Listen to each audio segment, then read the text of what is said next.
Hello, everybody. Welcome to a RedRaiders.com postgame report brought to you by University Medical Center. I'm Don Williams from the AJ Media Sports staff. Next to me is AJ Media Sports editor Nicholas Talbot, coming to you from Jones Stadium after the Red Raiders lose this afternoon 31-13 to Iowa State. It was homecoming for the Red Raiders, and Iowa State spoils it. And Iowa State's getting pretty good at spoiling the Red Raiders' party, Nick. Yeah, they sure are. Obviously, the Red Raiders really want a renge on this game, but they didn't come out and really play like it, Don. They lost 31-13. They lost 66-10 last year. They kind of made it, said that all offseason the coaches stressed Iowa State. Look what happened. We can't be that team anymore. And then it got to the point where they were like, we don't have to talk about this anymore. Well, maybe they should have kept talking about it, because Iowa State looks like a pretty good football team. Came in there and just kind of did what they had to do. They shut down Texas Tech's pass game like we really haven't seen before. Or we saw the last half against West Virginia, but not for an entire game. And then really just did what they do, which is control the clock, run the ball, dink and dunk it down the field. They had a 14-play drive for a touchdown, and they just looked like the better football team today.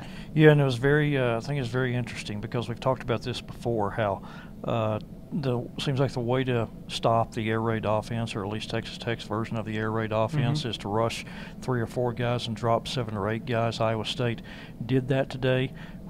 Texas Tech knew that was what was coming, and so Tech game plan to run the football, try to run, get Iowa State to have to force linebackers up into the box, and weren't, for the most part, weren't really effective at that.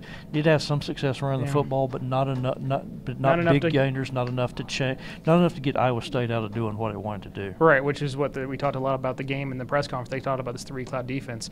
One thing to note is you're trying to run the ball against the 28th ranked rush defense in the nation. That's why Iowa State's so good this year. Is they have a great run defense, and they play this 3-cloud defense that doesn't allow you to pass the ball, and it really tries to limit the big play, which of course is kind of the Red Raiders' bread and butter. All season long, we've seen big play after big play.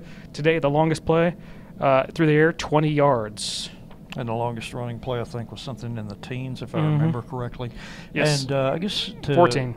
To go a little bit more into depth, and the Red Raiders talked about it a lot after the game. Iowa State playing the 3 double cloud defense, which loosely in layman's terms, they have 3 safeties playing deep, your 2 cornerbacks on the outside, so kind of that umbrella shell with 5 DBs, and then try to take away those short those intermediate zones. All the linebackers kind of dropped into his zone as well, so it's with guys about 8 or 10 yards deep, and I think I think the game plan against that is solid. I mean, it makes sense that if they have only 4 guys in the box, 5 guys in the box, you have the numbers to block them. But again, they couldn't.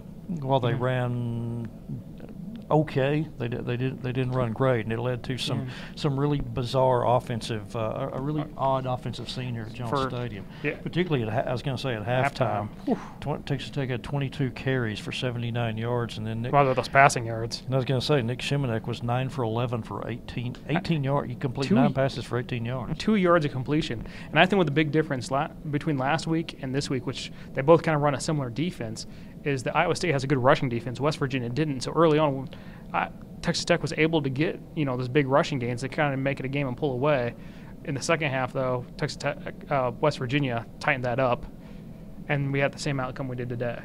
So even with that, you're sitting there at 24-6, and Tech finally gets it going, gets the touchdown, pretty lengthy drive and a touchdown run by Nick Shimanek where he keeps it, runs right, sticks it into the end zone from 2 yards out. You get a stop, force a punt, and you get the ball back. You're driving again. You get it to the 33-yard line, if I remember correctly. First down play, and you're thinking, okay, Tech's going to get back in this. Maybe have a chance to win it in dramatic fashion at the end. And Marcel Spears just wrecked the Red Raiders' plans. Just a crushing blows. The 61-yard interception return on a play that I don't even know if Nick Shimanek saw what was going to happen, because it seemed like he kind of took it for granted that play should be open. A couple things broke down in it. It was kind of a tough pick because he kind of went up in the air and got it, but 61-yard return. And just the end of the game, that was kind of the end of the game. It was 31-13 in the fourth quarter, and there's just not enough time to come back against a defense that has stymied you for most of the day. Yeah, and Shimanek was trying to get the screen pass to Trey King on that play, and the result is, that's kind of been the anti-Nick Shimanek that we've seen all year. He's always been the guy who people have criticized for being ultra safe because he's the guy who it seems like more than anybody will throw the ball out of bounds if if a receiver's covered. And they had the screen set up, and the Spears kid diagnosed it, saw what was coming, and as you said, made a heck of a play on the ball, takes it the rest of the way, and it was pretty much game over at that point. It was, and Kingsbury said it after the game that Shimonek should have just chucked that ball away. But I mean, you look at his overall stats: 31 of 41, 270 yards, an interception, and no touchdown passes. When was the last time they haven't had a touchdown pass? Seems like it's been a while. It seems very odd for the course anyway. And I guess we've talked about all the other bad aspects of the game today. We haven't talked about the kicking game yet, which was its usual bad self, starting with very first series of the game. From a defensive standpoint, set up beautifully by Justice Parker. Interception return down to the 7-yard line. They cash it in, stick it in the end zone. Then Michael Luton, who we have not seen since the Houston game when he missed those 2 short field goals, they run him out there again, and he clangs one off the right upright, which the right upright is playing some of the best defense we've seen in Jones Stadium this year. It was the right upright that got the Amendola kid from Oklahoma State twice, remember? Yeah, it was. It is playing some pretty good defense, but the kicking game is just in shambles, and that's, Then you had... and I think the players won't admit it after the game, but I just think it deflates you because you could see a lot of energy in the stadium and on the field before and after the Justice Parker pick, and then miss extra points, and it goes away, miss field goal with Michael Eaton. And Matthew Cluck. Oh, Matthew Cluck. That's right. We missed a 34-yard. We change kickers every 5 seconds because we can't find one that kicks one through the upright. So, and it just kind of kills the momentum. And so bad that Michael Barden makes the extra point after Shimonek's touchdown run. They got it to 24-13, and that might have been the loudest cheer. Oh, the crowd erupted. The day. The crowd erupted. The crowd absolutely erupted. There were some positives today. Texas Tech should have been in the game. It wasn't. It looks 31-13, but it was kind of closer than that because it was 24-13. The pick kind of sealed it, and then some things at the end. But there were some good things. I think Trey King is really establishing himself as a good running back.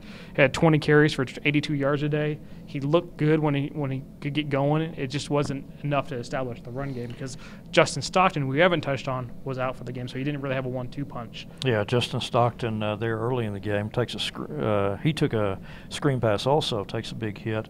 That was the first play of the second quarter. He lost the fumble, and he was gone for the rest of the game. Cliff Kingsbury said afterward being evaluated for a head injury. So Justin Stockton's status a question going forward this week as the Red Raiders get ready to play Oklahoma. Also today we didn't see Jalen Lane playing that. He's usually, of course, in the cornerback rotation. Cliff Kingsbury said nothing wrong with him today, just the coach's decision was the reason why he didn't play. Yeah, and so, a couple injuries, a couple questions going forward. Big game next week, though, Don. 7 o'clock kickoff up in Norman as the Red Raiders take on Oklahoma. Of course, I guess you think back to 2011, Red Raiders won against the Sooners up there in Norman in a 41-38 game, and of course these Iowa State Cyclones have proven that the Sooners aren't unbeaten or invincible at home this year as they did it as they beat them up there earlier this season. And planted their flag in Sooner Stadium. And planted their flag, that's right. I don't think Texas Tech will be planting their flag up there, but they do have a shot. It kind of depends on a lot of things. Of course, Baker Mayfield's Baker Mayfield, but you got to figure teams are going to be looking at this Iowa State footage and film all year long and saying, "Oh, let's just do that."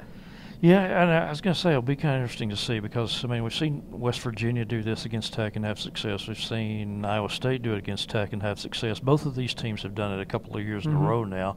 TCU, I think you can kind of throw into the same category. I don't know if they were identical, but TCU's offense or defense is kind of predicated on similar stuff that, playing 5 DBs with 3 safeties. They gave Patrick Mahomes a ton of trouble last year in Fort Worth, even though the Red Raiders pulled out a victory there. I think the question is, if you're a defensive coordinator and your scheme is different, can you coach guys to do something drastically different to what you're accustomed to in 1 week, or do you just keep playing your scheme and try to out-execute the Red Raiders? That's a good question going forward. I think I would try to teach at least elements of this defense, and if you get down, switch. Yeah. And see what you can do.